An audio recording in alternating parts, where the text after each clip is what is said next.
شراح حضرات حافظ ابن حجر وغیرہ رحمۃ اللہ علیہ انہوں نے یہ کہا ہے کہ تم جس گروہ کا تذکرہ آیا نا جو حق پر قائم رہیں گے، اس سے مراد علماء کرام کے گروہ جو علم پھیلانے والے صحیح قرآن اور حدیث کو سمجھ کر وہ آگے پھیلانے والے ہیں۔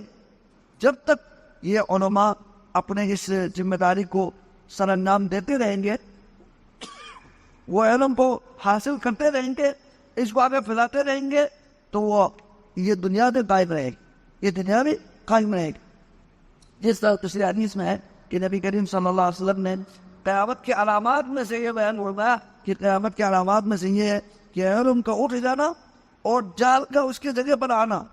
یعنی جہالت کا پھیلنا، علم کا اٹھ جانا، یہ قیامت کے علامات میں سے۔ جب علماء ختم ہو جائیں گے، اہل علم کا جو ہے نا وہ سلسلہ ختم ہو جائے گا کہ وہ لوگوں کو کے درمیان موت نہیں ہوں گے، تو علم کیسے